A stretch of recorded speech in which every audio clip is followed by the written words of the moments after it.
Good afternoon. Good afternoon.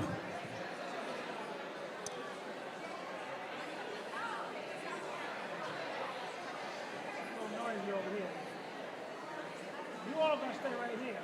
They're gonna stay right here. The rest of them go and sit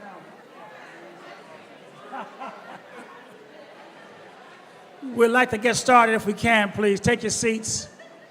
A lot of photos at the door. We can certainly do that afterwards. Thank you all very much for coming. Richard Taylor is my name, and I'm very proud to announce in a very different way today the Charles Ogletree Public Forum Series. And you need to clap for my man Charles, okay? My man Charles.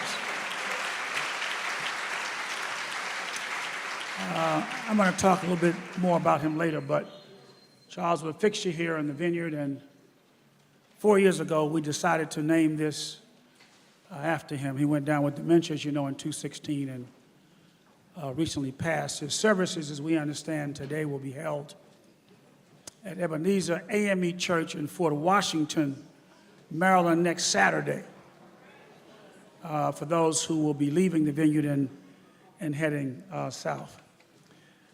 Today is a very special afternoon. We've had a wonderful media forum earlier today, and I'm just honored to have a giant with us in the legal profession. But before we bring him on, I'm going to ask a few people to say a few things. First, I'm going to thank Jim Hester. Where's Jim? Jim, where are you? Jim, come on out so people can, this guy, get over here. Get up here, come on. Jim is the creator and organizer of this particular forum and the one last night with Eric Holder. So give him his credit. What'd you do? My man, Jim. Oh, boy. I also want to thank Peggy Bird from the Globe, who's been working with us. Thank you very much. All of our media sponsors you see to the left and to the right on the panel. I'm going to first ask a very, very gifted and talented actress who you know all from Hollywood, Amy Schumer. Please come forward and say a few words. Thank you. Thank you so much. It's an honor to be here. I don't live in Hollywood. I'm too fat, but I do live in New York, and my husband's from Chilmark, farm boy from Chilmark, so it's just so great to be here with all of you. And I mean, this place is so beautiful that we're all just willing to get Lyme disease, and we don't care.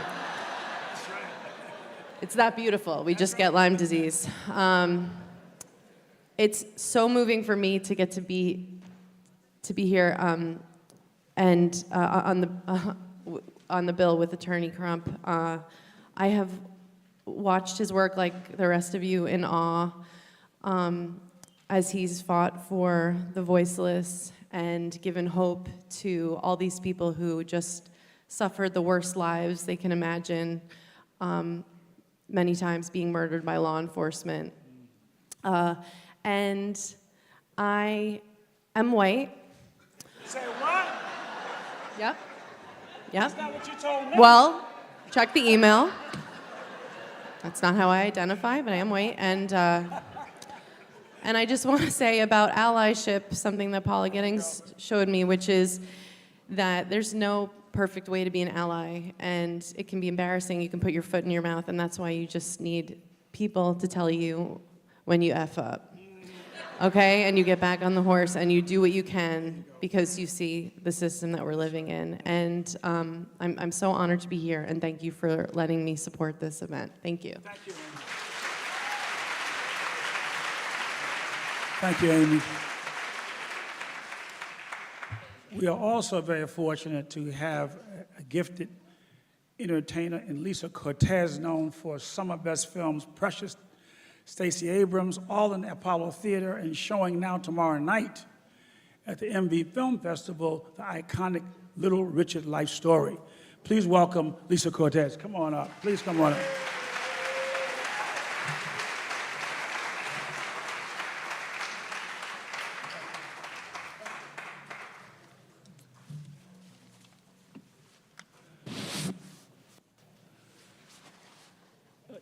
just before I introduce Attorney Crump, I did want to recognize, hey girl, come on, Kim, stand up. Kim, stand up, please. Kim in the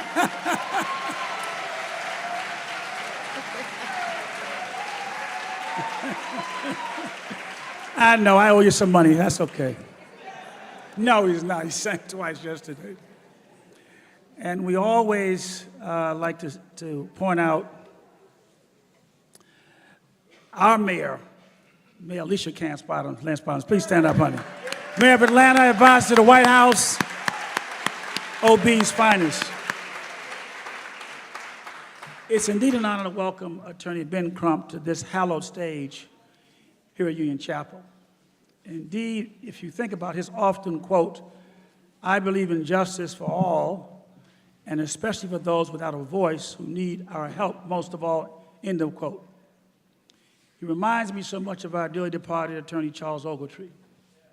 Ogletree's law school classmate, Professor Ron Sullivan, said, Charles Ogletree was motivated by an irrepressible desire to defeat injustice, and especially racial injustice, wherever he found it, end of quote. Same could be said for Attorney Crump. As you sit on this stage, appreciate that here, Charles Ogletree saluted Dorothy West at age 90 as the last remaining writer of the Harlem Renaissance. This is the platform where Reverend Calvin Butch, Reverend Otis Moss Jr., Bishop Vashti McKenzie, Reverend Wesley from Alfred Street have all preached for justice and fairness. This is also where Charles Ogletree saluted President Obama just before his first inaugural run. And so you bring to us the modern day fighter for liberty and justice for all, Attorney Ben Crump, please.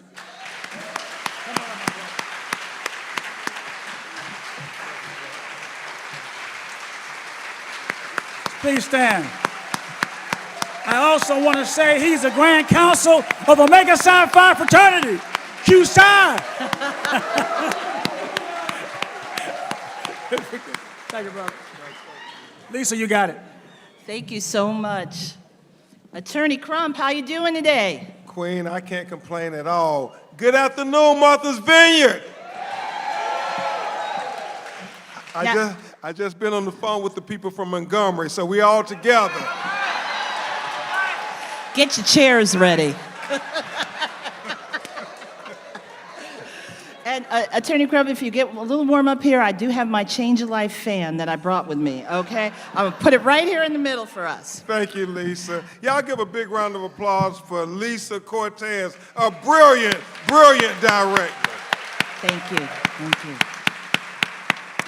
So there was a film that came out around a year ago on Netflix called Civil, and directed by the wonderful Nadia Halgren and amazing producers, Roger Ross Williams, Kenya Barris. And in the film, you say you are the unapologetic defender of Black life, Black liberty, and Black humanity. You're a civil rights lawyer who believes these romantic notions of liberty and justice for all. So it's been a year since we heard you say these words. What's changed in your life and your connection to these notions? Lisa, absolutely nothing. I wake up every morning and vow to be an unapologetic defender of Black life, Black liberty, and Black humanity. And now more than ever, Keisha Lance Bottom, now more than ever, when they're talking about slavery has positive benefits to the enslaved people, now more than ever, we have to defend Black life and Black liberty and Black humanity. But you know what? I'm going to skip my order, and we're going to go to Florida. And we're let's get real. You know, we don't got that much time, and there will be time for questions. But, you know, with everything that's of the anti-civil rights legislation, the anti-LGBTQ, what are the strategies that we need to be looking at to counter this attack on us? Yeah, you know, that's an excellent question. And let me say this, because I don't want to forget. I want to give a great recognition to James Hester and Dr. Denise Mitchum for helping put this together. They deserve so much recognition.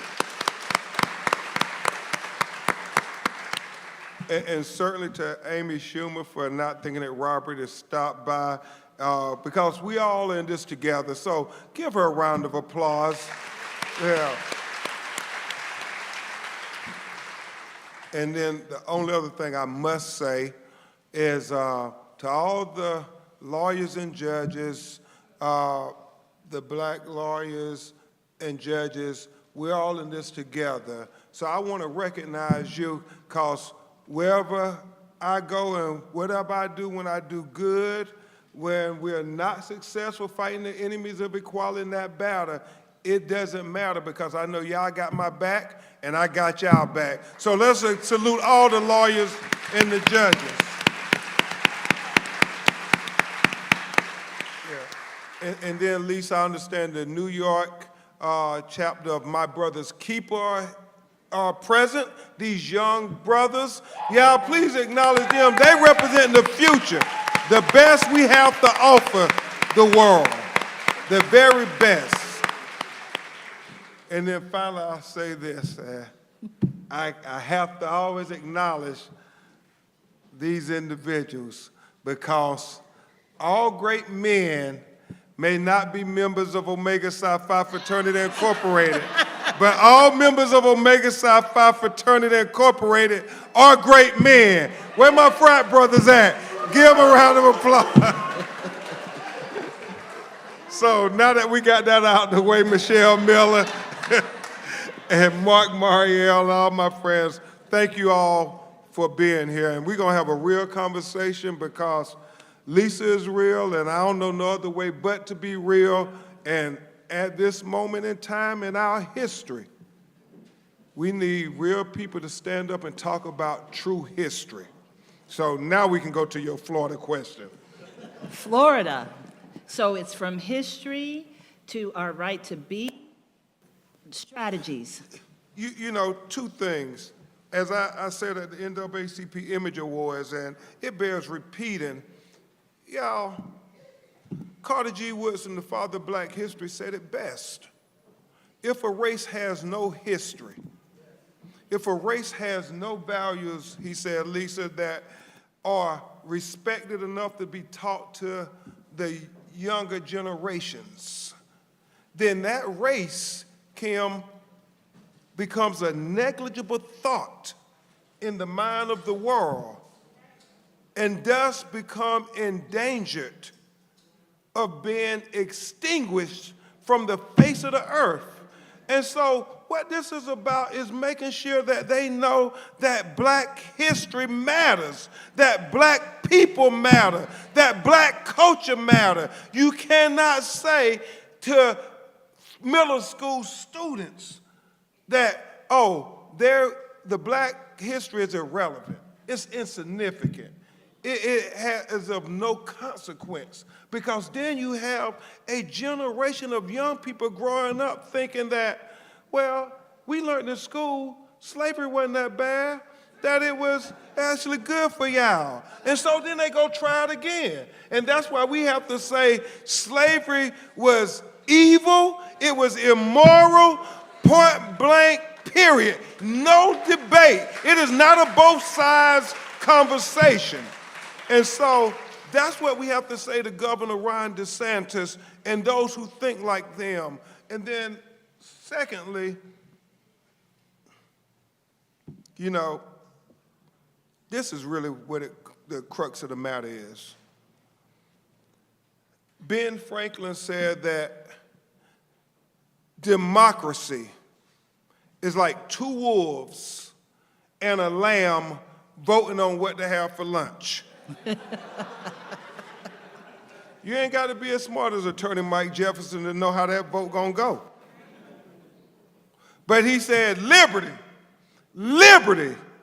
is making sure that that lamb is well armed to protest that vote.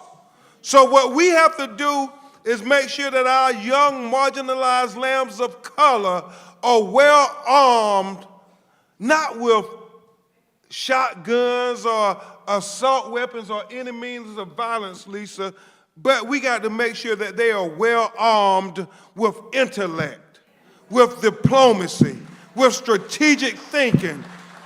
I mean, they got to be well armed, Keisha, to be able to fight voter suppression, be able to fight the school-to-prison pipeline, be able to fight the prison industrial complex. They got to be well armed, Lisa, to be able to protest against the denial of access to capital, the denial of access to quality health care.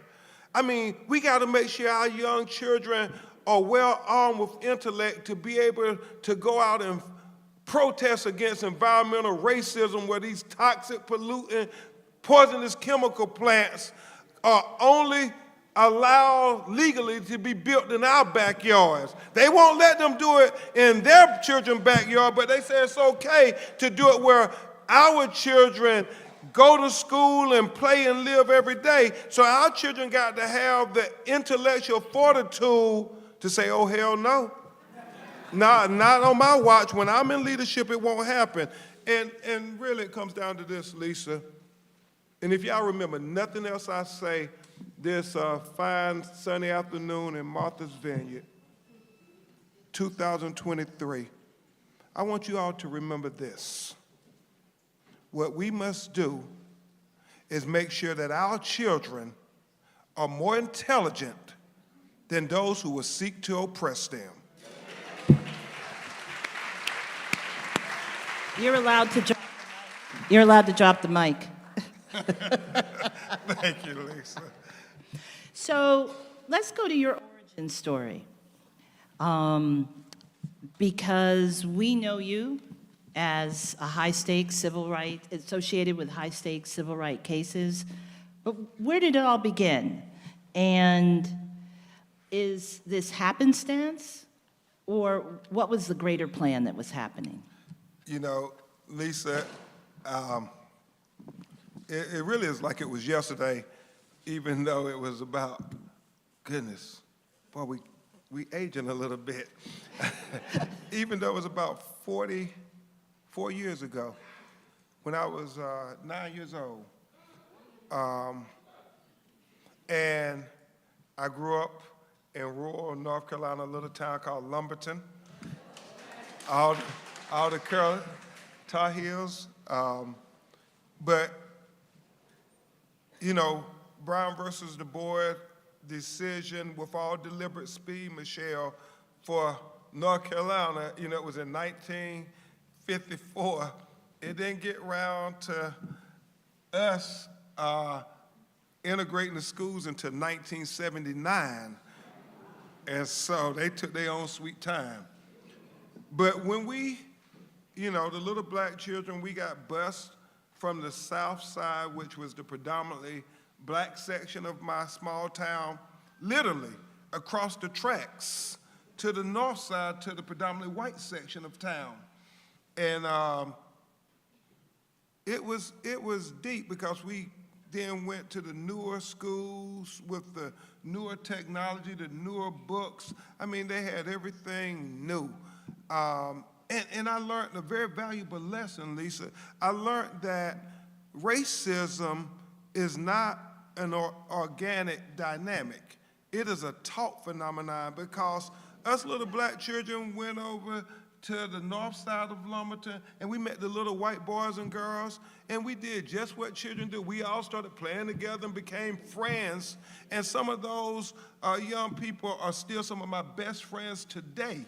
And so we know that if what Thurgood Marshall and Charles Hamilton and Houston were doing was correct, if we can get to our young children before they have been radicalized to think that somebody's better than somebody else just because of skin color, there's hope for the human race.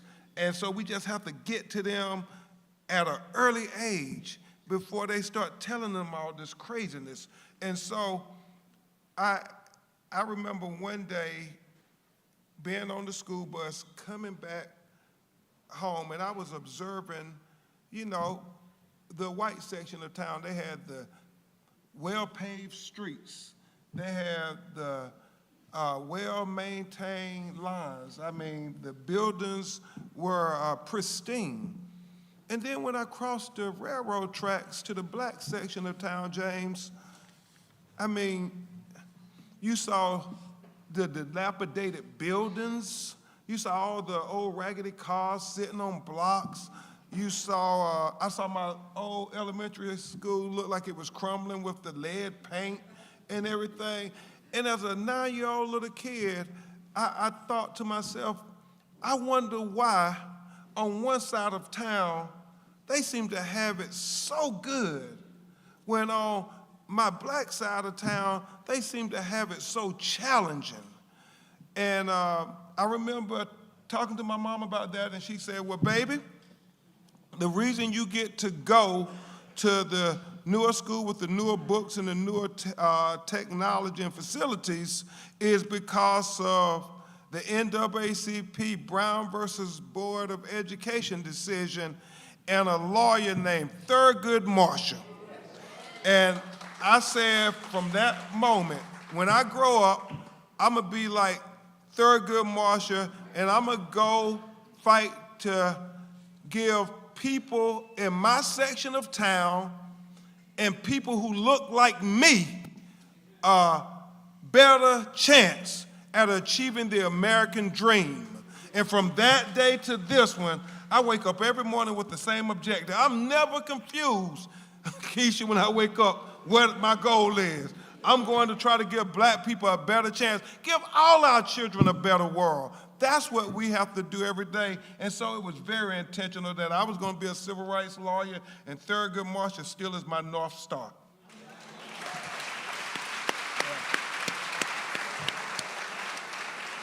You have said that everything in your career led you to George Floyd. We know that there was a record settlement, but still the police continue to shoot black and brown people unnecessarily. The value of our lives, we'll talk about our IP next, but the value of our lives is in a deficit.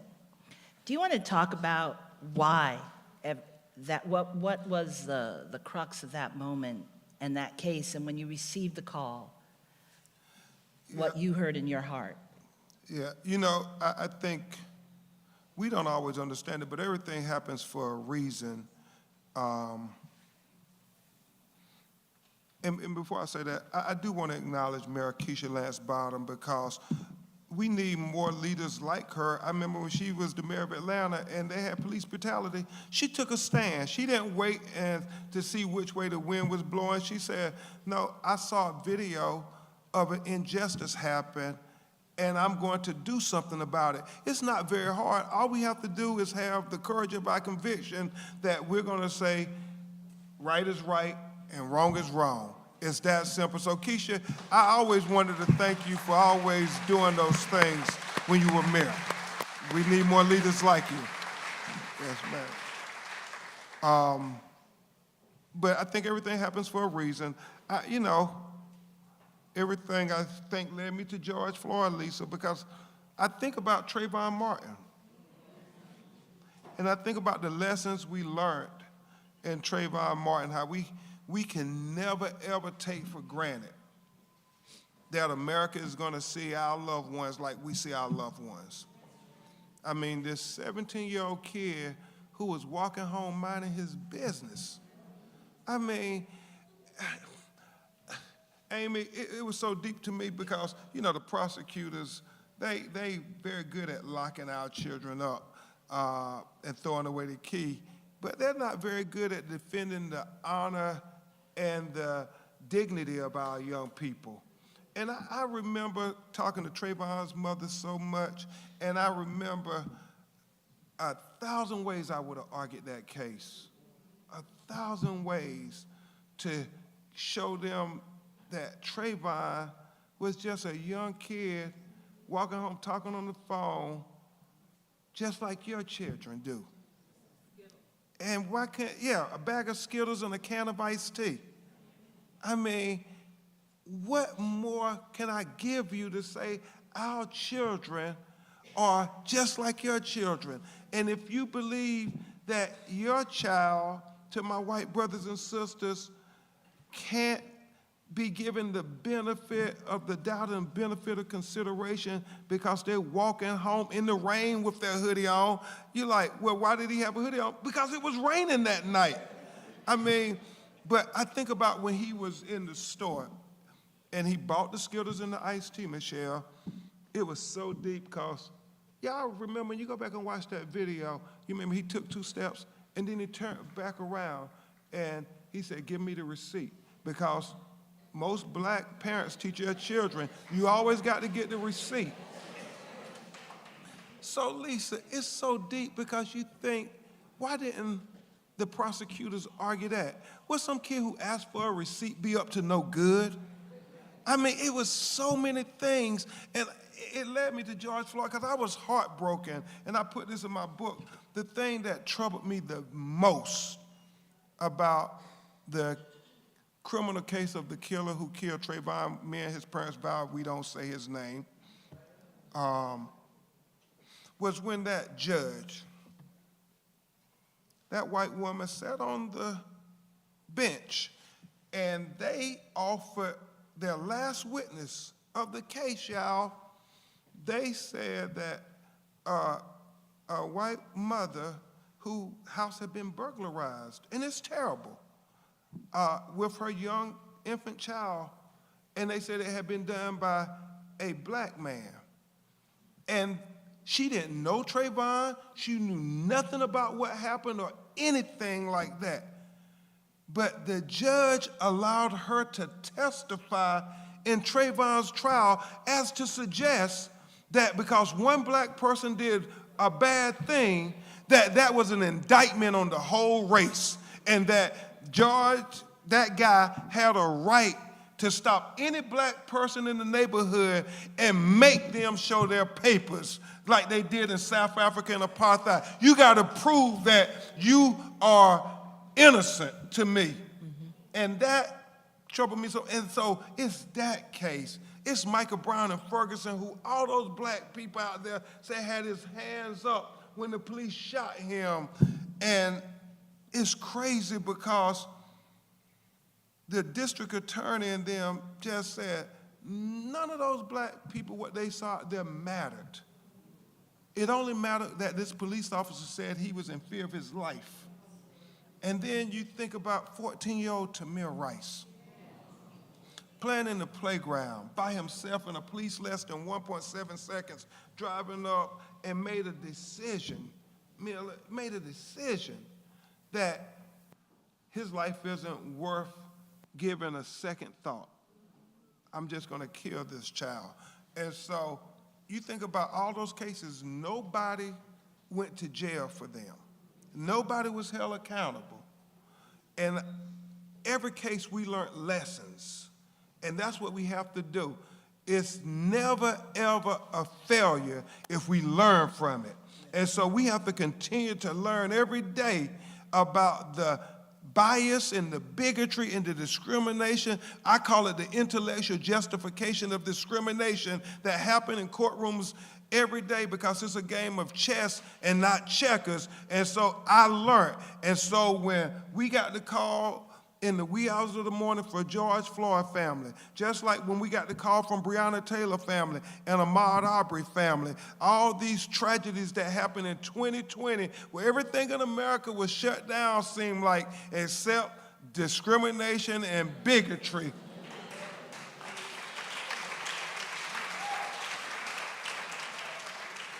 Because of those lessons, a young boy named Martin Lee Anderson, which was Trayvon before Trayvon Martin, 14 years old, got killed in a boot camp in Panama City, Florida on video. We got the largest civil settlement in the state of Florida history, but none of those 8 officers that kicked and punched a 14-year-old, 130-pound little black boy went to jail.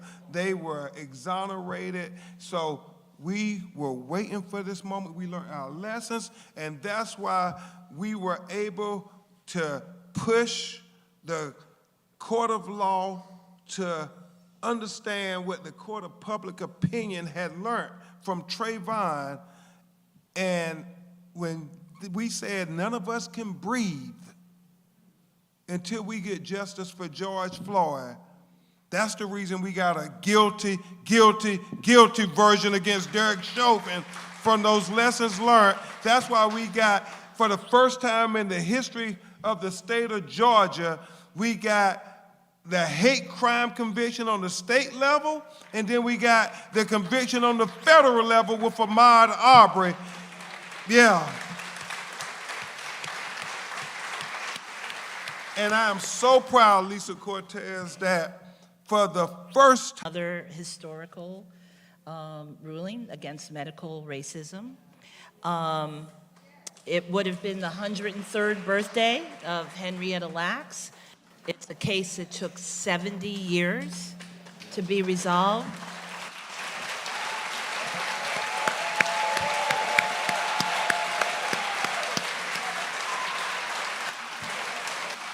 say her name, Henrietta Lacks. Say her name, Henrietta Lacks. Say her name. Henrietta Lacks. Tell us about her immortal cells and the value of them to the world, and what you were able with your teammate to do. Yeah. Well, and thank you to Brooke Cluse and Nabi Hashir and Chris Searcy and Chris Ayers and all the great lawyers, Kim Parker, brilliant sister there in Baltimore who worked on that case with us, because it's always a team effort, y'all. And I've been blessed just to work with some really great lawyers. I know Attorney Mike Jefferson is here. We've worked together. Lisa, I got to be careful now because we have this confidential agreement, and I don't want to be in contempt of court. Well, give us some background Okay, but about yes. why Yes. and why reparations, because I think we are increasingly having conversations about reparations. And just Absolutely. like how you learned on the journey from Trayvon to George, we're going to learn with Henrietta for reparations in other areas. Amen. From your mouth to God Okay, is. I'm just channeling. I Yes, am just a ma'am. channel. Well, and really, I'm so happy we acknowledge the great Charles Ogletree, because him and Johnny Cochran first started even having the courage to talk about bringing reparations lawsuits. And so we acknowledge those pioneers, those legal titans. So I can talk about the historical litigation that we are now thrust upon for this miraculous black woman, Henrietta Lacks. And I guess I have to give a little bit of the backstory to make you all fully appreciate what she contributed to the world. You see, Henrietta Lacks was a 31-year-old black woman, and she wasn't illiterate, she wasn't insignificant, and she wasn't inferior, as they try to tell you. You know, Oprah Winfrey made the movie, how many people came to know about the immortal sales of Henrietta Lacks, and so we are very grateful to Oprah for doing that, because her story, I mean, you talk about black history, you talk about American history, I mean, no way you should know about George Washington and Betsy Ross and not know about Henrietta Lacks. I mean, yeah, what she gave the world. In 1951, medical racism was rampant in America, whether it was the victims of the Tuskegee syphilis experiment down in Alabama, where they shot black men with syphilis and did not treat them because they wanted to see the effects of untreated syphilis on human beings. I mean, you talk about evil. But not to be outdone, our federal government also, with the black troops in World War II, they would give faulty gas masks to black men and put them in gas chambers and watch the effects in their bodies deteriorate. And then if they survived and the black soldiers protested, they would then court-martial them. That's what we were dealing with, and certainly we can't forget the Mississippi appendectomy. What they were doing in Mississippi, but not just Mississippi, Lisa, it was in North Carolina and Tennessee and everywhere else. When black women would go into the hospital for routine medical treatment, they would end up sterilizing them or giving them hysterectomies. And the most famous of those was Fannie Lou Hamer, the famous civil rights icon who said, "I'm sick and tired of being sick and tired." She was 23 years old, went to the hospital in Mississippi, and unbeknownst to her, they gave her a hysterectomy where she could never have children. And they were just doing this all in the name of science. I don't know how they were advancing science, but this is what they were doing. And in Baltimore, Maryland, at Johns Hopkins Hospital, one of the premier medical centers in the United States of America, they were using black people as guinea pigs, as lab rats on a regular. We don't know how many other black people they butchered and killed trying to see if they could find human cells that could generate outside the body. I mean, Lisa, when we was doing this case, we learned from older black people who live in Baltimore, Maryland, there was an old saying that they told all the young people, don't get caught walking near Johns Hopkins at night because they'll get you. They were the original body snatchers. I mean, that's what it was. Mm-hmm. And so, 31-year-old Henrietta Lacks, mother of 4, wife, beautiful woman, intelligent woman, went in to get treated for cervical cancer. They never, ever attempted to treat her. They put radiation rods inside her, and you all understand if you have any loved one who has cancer, my little brother's battling cancer, they give you the chemo so much, so when they finally put the radiation in your body, they could use the very least amount of radiation. But they didn't care about black people. They put these radiation rods in this black woman and opened her up, and then they stole her cells after they butchered her. And the last 8 months of her life was god-awful. You can only imagine the effects of that radiation on this young queen's body. And it's almost biblical, Lisa. She sacrificed so much to give such a great contribution to the world because it was, and I'm not surprised, Michelle, that it was a black woman's cell who was so strong and miraculous. I'm not surprised at all. So Denise, it was the first time in the course of human history that cells reproduced outside of the human body. And it wasn't just that. They found, after they studied her cells, that they reproduced every 24 hours. And then those cells would reproduce. I mean, it was miraculous beyond belief. And so, for the first time, pharmaceutical companies could study the effects of cells without having to go and harm people and kill people. I mean, they would be able to test like 100 times in one day trying to get the medicine and the vaccines right. She was the mother of modern medicine in every sense of the word. I mean, y'all, every vaccine, every medicine in the last 60 years is because of this black woman's incredible healer cells. If you have had a vaccine, if you've had a shot, if you benefited in any way from modern medical research and science, then it is very easy to argue that you got some Henrietta in you too. I mean, And it was criminal what they did, Lisa, but even as much criminal was the fact that these pharmaceutical companies have profited billions upon billions upon billions of dollars. And her family didn't receive not one red cent. And her only living child that is left on this earth, Lawrence Lax, is 86 years old. And he is battling for his life and cannot afford quality health care. Now, how's that for irony?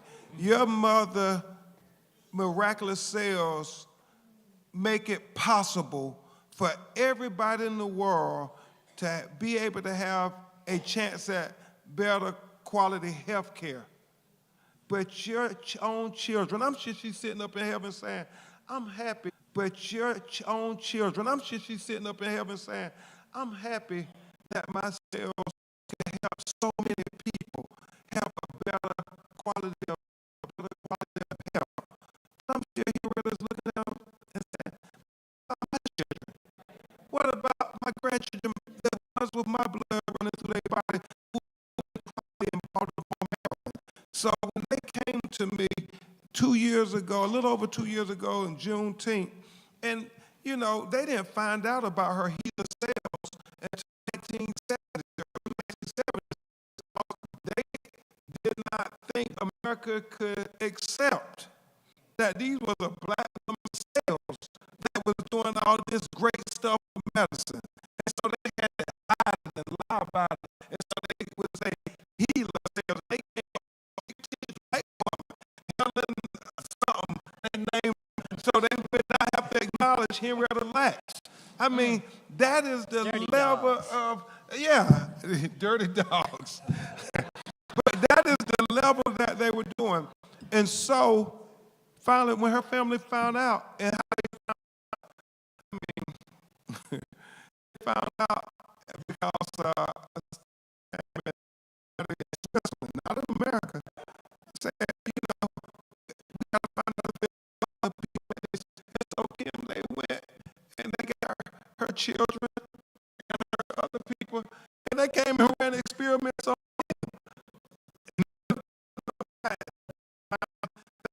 Jet magazine.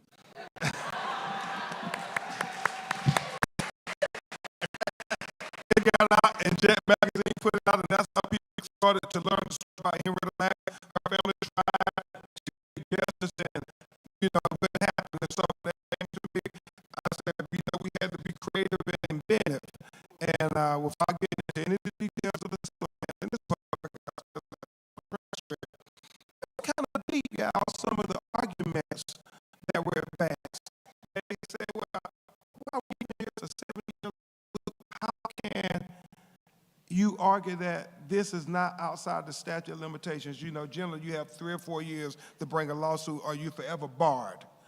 And so Lisa, the judge looked at me and she said, well, Attorney Crump, you know, how do you get around the statute of limitations? Do you have a response?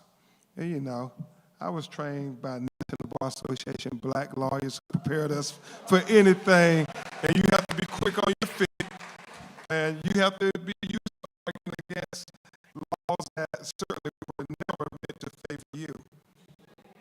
And so I said, certainly, Judge.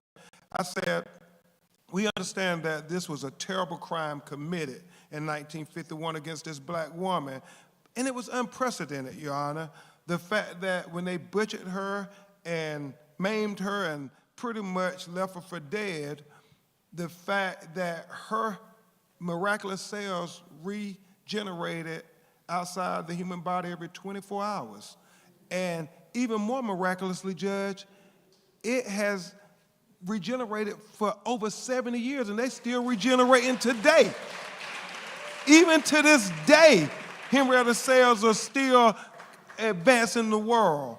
And so, Lisa, what I said, and I probably could have got a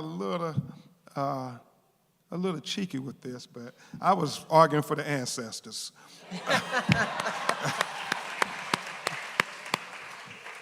What I said to the judge, who was a great young judge on the federal bench, I told her, I said, well, Judge, because her sales are so unprecedented and they keep regenerating even to this day, I said, we're not here arguing for consideration for the profits that the pharmaceutical companies made from 1951 to 2018. But now, Judge, understand, those sales that regenerated today, that they worked on today, and that we can go 3 years back on, oh no, we want some of that profit. We want some of that profit. You know, I'm just saying, that's not outside the statute of limitations. And just like they made profits off the sales today, and then another question was that, I'll say this and I'll then finish up, but it was kind of deep, y'all. Take your time. And I know they're doing a documentary on here on this case, so y'all are getting an advanced version. But it was so profound. They raised the argument. They said, well, Judge, what happens in 50 years when her grandchildren come back and argue that they should get something from the pharmaceutical companies 50, 70 years, 75 years from now, and so forth. And it seemed like the judge was giving it some consideration, and so then she looked at us out of the table, and Keisha, you legally trained, and she said, do you have a response? And you know, I have some great co-counsels, Chris and Segan Ayers are brilliant, but then they said, well, we think it's more appropriate for Attorney Crump to respond to this. And so I said, and I literally said it on the transcript, I said, Your Honor, my grandmother taught me when you get a chance to speak truth to power, you do it. And in this courtroom, you are the power, and you have the unique power to make wrong this right. I mean, make this wrong into right. And I said, so I want to speak very candidly.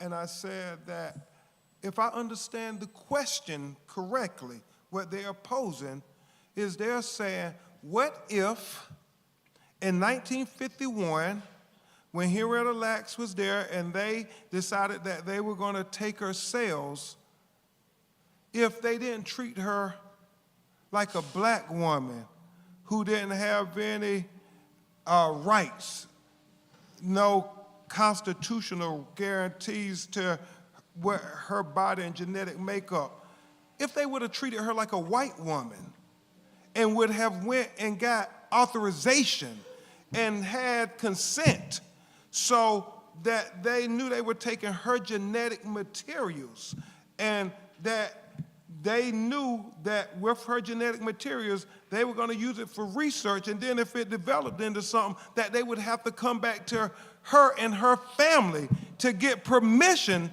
to use those genetic materials going forward in the future. I said, so if they would have treated her like that, and Henrietta's family would have been able to benefit from her intellectual properties that she gave the world, much in the way like Henry Ford, children and his grandchildren and his grandchildren and their grandchildren get the benefit from what he gave the world, and what Mary Kay and her children and her grandchildren and their children get to benefit from. I said, is that the question? If she would have been treated like a white person?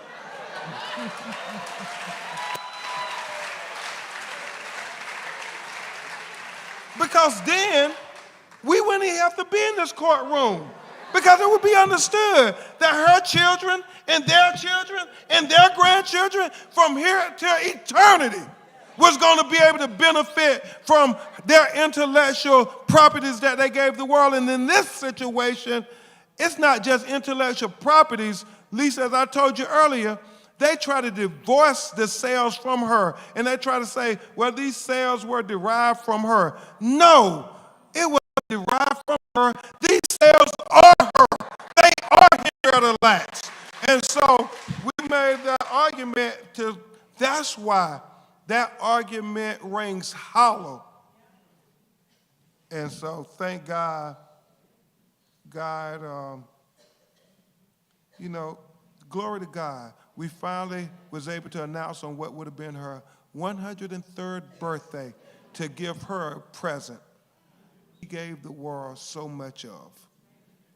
And my mother, after it made the news everywhere, Lisa, my mother who raised me and my little brothers in the projects, who is always my biggest fan and watch everything on the news, Michelle, everything. My mama said, well, baby, they say you can sue some of the other pharmaceutical companies now that you all got this announcement. And so she said, well, how many more pharmaceutical companies out there you gonna sue? And I try not to swear around my mother. I try not to swear if I can help it. But on this moment, for Henrietta, I said, Mama, every damn one of them. We gonna sue every damn one of them who made money off of Henrietta. You heard it here first. We're going to take a couple of questions, and but I have to thank you for your service. I know that your firm gets over 500 plus calls a day. We know about the big cases, but there's also the little cases that your team and you are involved in. May God continue to provide a hedge of protection on you, Attorney Crump. Thank you.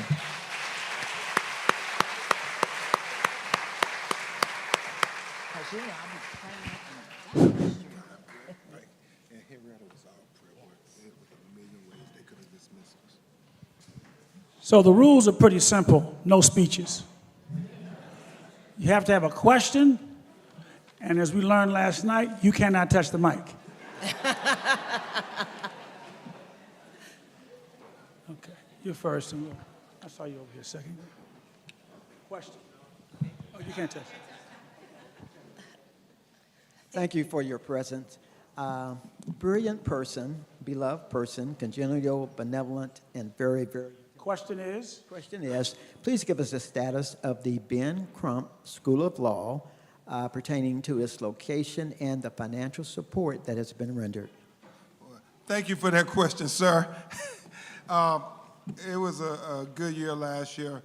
I'm humbled because St. Thomas University Law School in Miami Gardens, Florida, a Catholic university, saw fit to rename their law school the Ben Crump College of Law, making it the first law school named after a living, practicing black attorney. And they committed to trying to create the next generation of civil rights attorneys. And so if you all have the wherewithal to contribute, we want little black and brown and well-meaning lawyers who want to do civil rights but can't afford it to be able to be the next Thurgood Marshalls, to be the next Constant Baker Motleys, to be the next Ruth Bader Ginsburgs. And so we need your help, and we welcome your help, but thank you for that question. St. Thomas University College of Law, Miami, Florida. Good evening. Thank you for being here. I bumped into you at I do have a question. I have a question. You were nice at Essence Festival. I just wanted to say that. Thank you. My question is the case settled, or is there action, or can there be action against Johns Hopkins in the Henrietta Lacks case? You know, John Hopkins, you know, and I'm not shy about it, I don't bite my tongue. They claim, well, we never charged anybody for the sales. We never made any profit. We let everybody use them for free. Me nor the family really believes that. but that's what they're saying. And they did receive recognition. They got academic recognition. I think they got nominated for all kinds of awards, up to the Nobel Prize for what they did taking this black woman's cells. But at this time, we just haven't thought of a legal cause of action yet to hold them accountable. But they committed the crime, no question about it. And, you know, they, man, it makes you mad because Lawrence Lacks, they say they're going to build a building and name it the Henrietta Lacks Building. Well, if you want to do something for Henrietta Lacks, you got one of the world's best medical facilities there, but yet her son is dying and you won't even take him in. So it's so much for their saying that they are well-intended. But we, you know, the young, brilliant lawyers from Van Crump College of Law and Howard University and Southern Law School, they're going to figure out how to get them.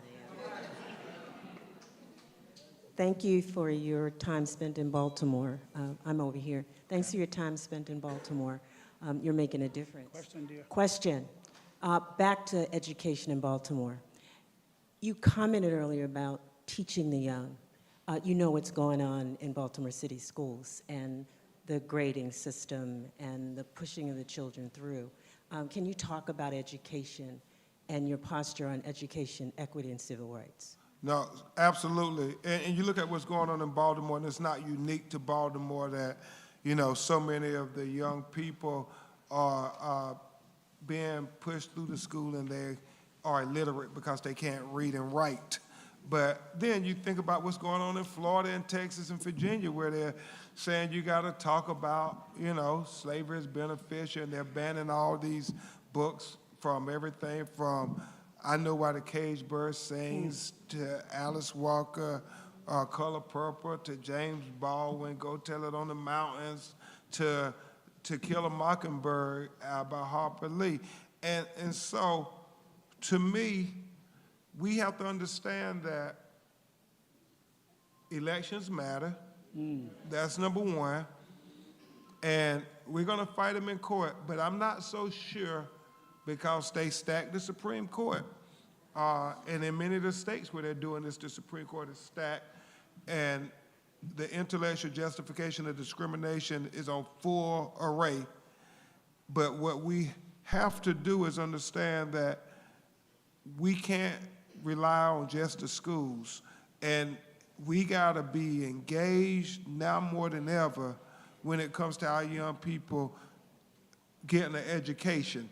I think so, and I never like to point the fingers, because even in the lawsuits, we talk about how we need everybody to come to the table to see if we can come up with a win-win solution where we can give all our children a better chance at the American dream, give all our children a better world.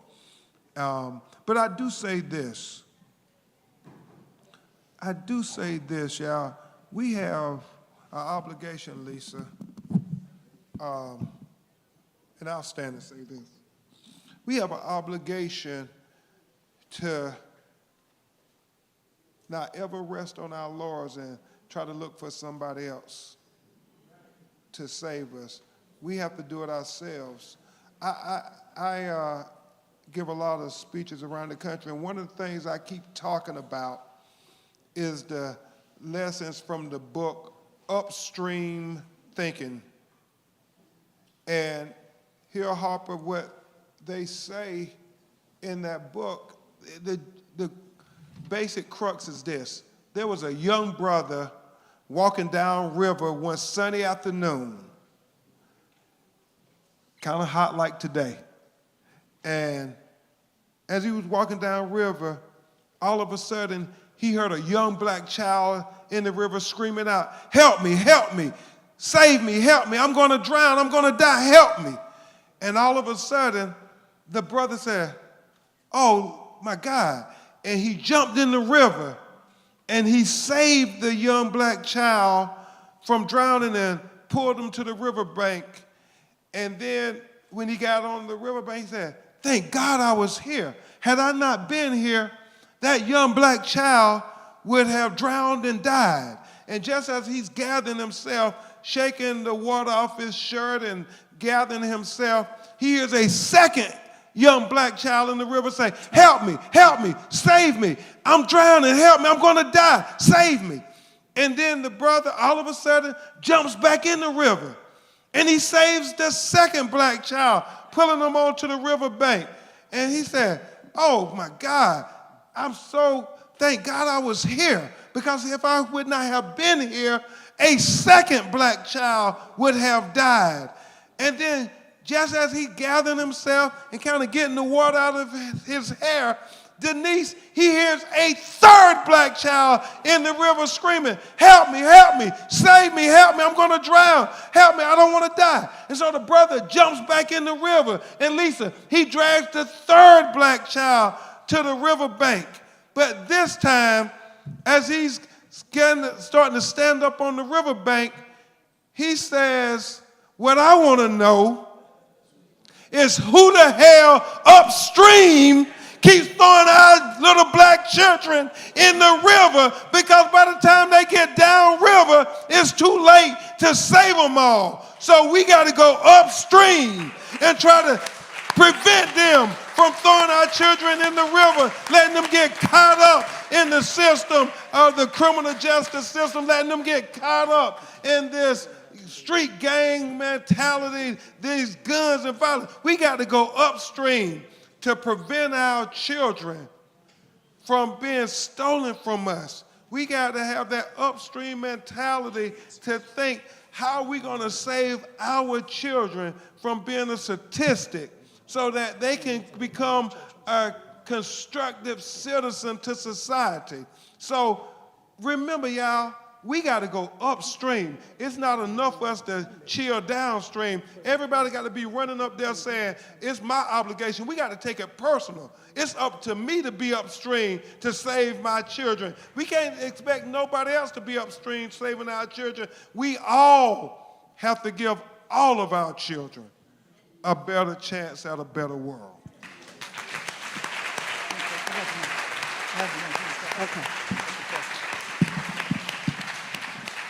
My question is, how would you compare Montgomery 1953 to Montgomery 2023? And can you swim? Oh, boy, good question. Great question. 1, 2. Let's see here. So the question was, how would we compare Montgomery 1953 to Montgomery 2000? Bus boycott to today. Well, the fact that I might be headed to Montgomery is... Get your Rosa Parks shoes ready. You know, I think a big thing is the fact that it shows you, you know, even though we've made progress, we still got a ways to go. And the fact, he's talking about the video where the black assistant captain was telling the white citizens that they couldn't dock their boat there because they had the ship coming in. And how, for whatever reason, they felt that even though the black man was just trying to do his job, that they weren't going to listen to him. And when he insisted that they move their boat dock and tried to undo it, they attacked him. And they all started assaulting him and battering him. And so he then threw a hat in the hair. And the 4 or 5 white people that was fighting him, then other black people came and assisted him and made sure that they didn't harm him further or kill him. And the biggest difference I noticed is that they had a young mayor of color, a young black man who happens to be an Omega. That's right. Who said, no, we're not going to have a rush to judgment. We got the video, and we're going to look at the video, and those who committed crimes are going to be held accountable, and we're not going to just take the white person's narrative of saying that they attacked me. No, we're going to look at the video, and we're going to make sure that everybody is given equal justice under the law. Ain't that the American promise? it doesn't matter the color of your skin, it's about equal justice under the law. So I think that's how we distinguish Montgomery back then to now. Last question. Thank you. My name is Shauna Young. I want to know your perspective on affirmative action and SCOTUS decision as we get ready to help high school kids who now really are bewildered about that decision. It is not only bewildering, it's outright heartbreaking. It's outright heartbreaking. And I don't think that people are being genuine and being honest when they say there's no need for affirmative action now. Because when you look at the data, it is so clear that we have not given an even playing field to marginalized people, especially marginalized people of color. In fact, I'm going here, Harper, because I anticipate that you may be in leadership to do something about this. That's right. I'm going to New York in the morning. There's a group of young women who started a venture capitalist fund called the Fearless Fund. And these brilliant sisters were able to raise $100 million in the aftermath of George Floyd to help give minority women business grants, not loans, grants, to start up businesses. And so, and I heard yesterday at the Time 100 thing, Lisa, and it was mind-boggling. You know, our white brothers and sisters had a 283-year head start on black people. And the fact that the median income for savings for white Americans are about $163,000. And the average savings for black Americans in America in 2023 is $23,000. And everybody talk about this wealth gap, how we're gonna close it. And you know, the political answer is they say, oh, home ownership, and that has its place. But there's no way we're gonna close that gap just because we were able to buy a home and pass that home on to our children. No, the only way they say, Lisa Cortez, to close that wealth gap is entrepreneurship. We gotta be able to own businesses and be able to profit from businesses and enterprise and capitalism to try to close that gap. And that's exactly what these young black women understood. And they were just trying to give the people who I think Malcolm X correctly said back in the 1950s, the most disrespected, the most neglected, and the most unprotected person in America is the black woman. And so they were just trying to give them a seat at the table with this Fearless Fund. But the same guy who sued Harvard and North Carolina for reverse discrimination because they were discriminating against white men is making the same argument. And understand, the venture capitalist funds and the pension funds that minorities, all minorities, women, blacks, Hispanics, Asians, Native Americans, all of them make up less than 4%. White men control 96% of the venture capital money out there. The trillions of dollars they control. But yet his argument is that, oh, they're discriminating against white men if they just give money to black and brown women. I mean, my 10-year-old daughter can see the fallacy in that argument, but we can't take it lightly.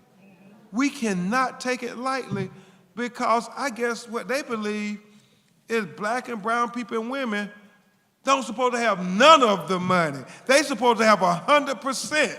And so that's what we got to keep making the argument, that show them all the facts. And we cannot just assume people know the facts. We got to keep holding a mirror to America's face. And that's what I try to do every time I'm working on a case. I try to hold a mirror to America's face and say, you at least have to see the hypocrisy. I don't know if you're going to do anything about it, but you can't say that we didn't show you the hypocrisy. And that's what we got to do with affirmative action. I mean,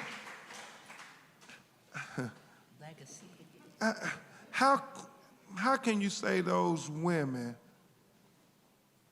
and really what it is about, it's about trying to have a chilling effect on the very good corporations who invested with those women, to say, they said it's not legal now for you to give anything to try to advance progress when it comes to racial justice. And what we got to remind them, and I guess this is a good concluding point, we got to remind them of what Martin Luther King said in his letter from the Birmingham jail, you know, which I think is one of the greatest essays ever written in the course of human history. He said, everybody knows he says injustice anywhere is a threat to justice everywhere. But he also said in that letter, just because they tell us it's legal, that don't make it right. He said we must remember that everything Hitler did to the Jews in Germany, they said was legal. But he said that didn't make it right. He said we must remember that they said slavery was legal, but that didn't make it right. And he said we must remember they said that segregation was legal, but that didn't make it right. And he said we must remember that they said what they did to Emmett Till in Mississippi was legal, but that didn't make it right. So when they try to tell us what they did to Breonna Taylor in Louisville, Kentucky was legal, we must all say in unison, that don't make it right. And when this Bloom fella goes and sues these black women who were only trying to do what was the right thing to do to help America be America, when they tell us that's not legal, we all have to say, but that ain't make it right. And yeah, we have to always say that, because Dr. King said, you can't call yourself a good person. You can't call yourself a moral person if you see an injustice and you look the other way. If you see evil and you look the other way and say, well, that don't affect me or my family. He said, no, you can't call yourself a good person.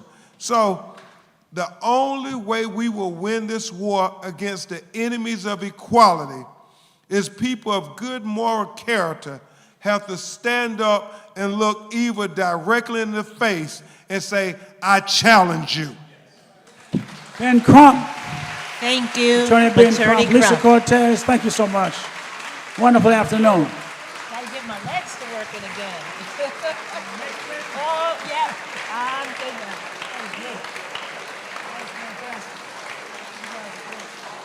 Thank you, Lisa Cortez. That was terrific. Yeah. You guys did a great job. Yeah. Well, we have to make sure we're the same number. Absolutely.